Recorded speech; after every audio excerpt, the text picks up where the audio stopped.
We have Bob Seely with us, former Conservative MP, chewing the fat over the big stories of the day. I mean, this one is huge, Bob. It is, of course, Donald Trump's proposed ceasefire in Ukraine, apparently been rejected by Vladimir Putin, agreeing instead to a 30-day pause in attacks. Let's have a listen to Trump speaking to Fox News on the issue.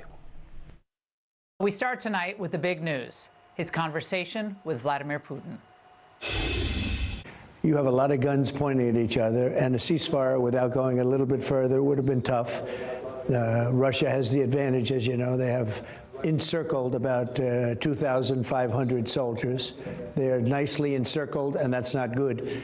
And we want to get it over with. Look, we're doing this. There are no Americans involved. There could be if you end up in World War III over this, which is so ridiculous. But, you know, strange things happen.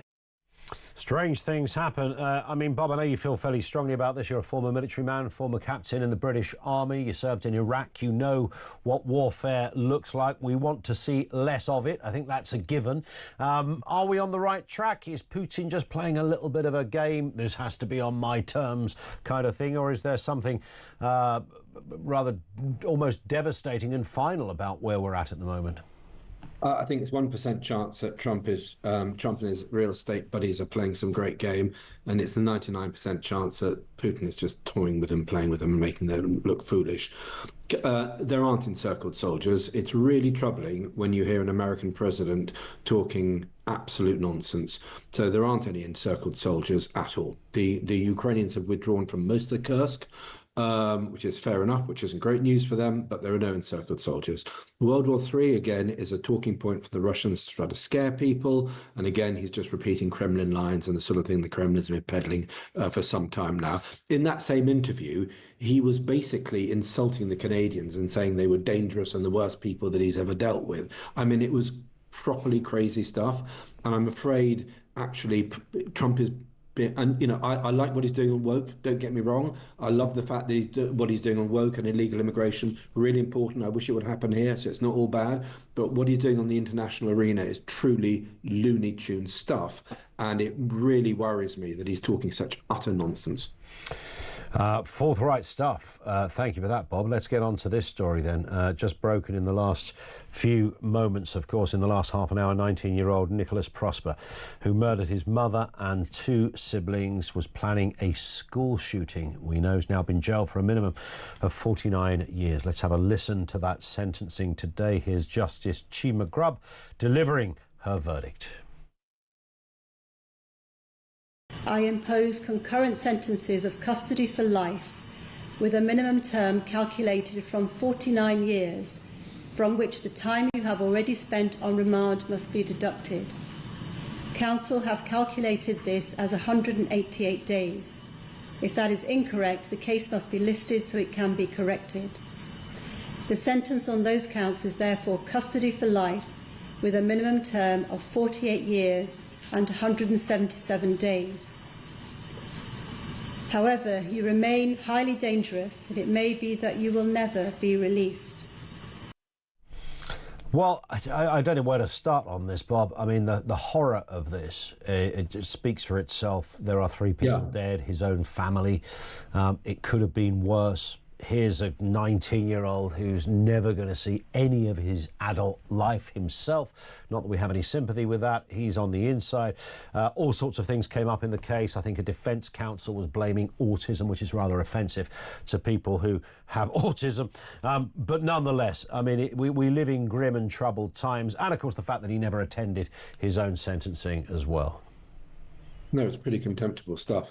I mean, it just were you gonna tie this in with what Gareth Southgate said? Yeah, about boys and needing role models. Yeah, I mean, I quite agree. Look, I presume this guy was a one-off. You get these horrible, vile individuals in every generation, and unfortunately, we will continue to do so. When it comes to a wider issue of role models, yeah, I mean, the whole point about being a man, a man you can be proud of, is controlling and channeling your energy to become something of use and something of value, both to yourself and wider society.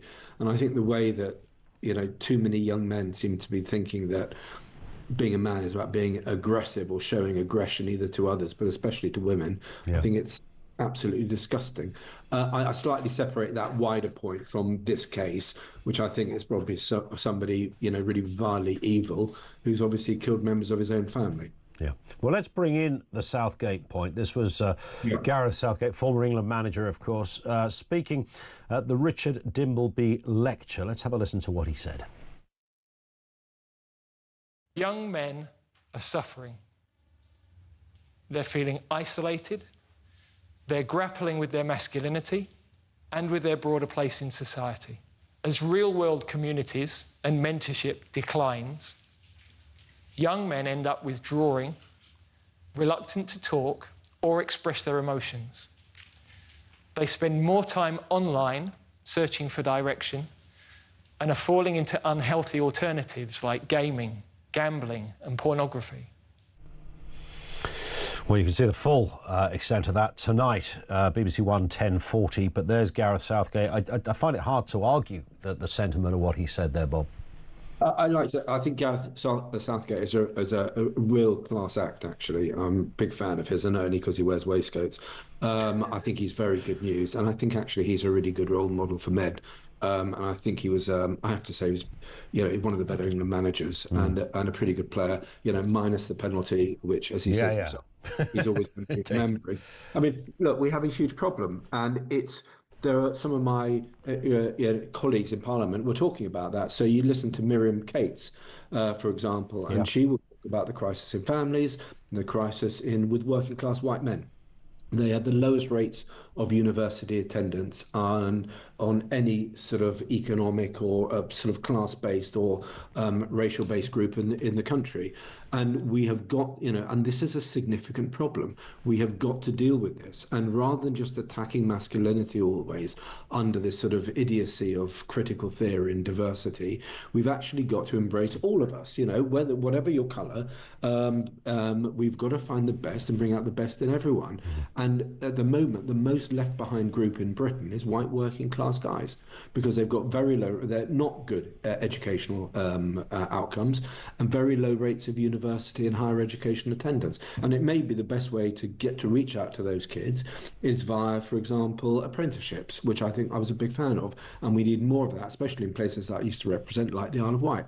But we have to, this is a really significant problem, which is not getting the time of day, which is not being discussed in the media as it should, because effectively the media is bored by the problems of white working class people, because they don't fit into a little diversity bubble that they can tick. It's not about women and women's empowerment, which is very important, don't get me wrong, and it's not about making sure that everyone feels valued in the society, regardless of race, religion, etc.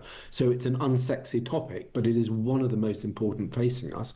And it's how you engage with folks, everybody in the society, and actually getting the best out of people. And I think Gareth is spot on. I think people are withdrawing. I think a lot of that is family breakdown. I think a lot of that is poor male role models and the selfishness of some men who father kids and then can't be bothered to raise them, or are too emotionally immature and stunted to raise their own kids. And how you can call yourself a man if you don't raise your own children, or if you walk away from raising your own children, I do not know, because that is not my definition of a man.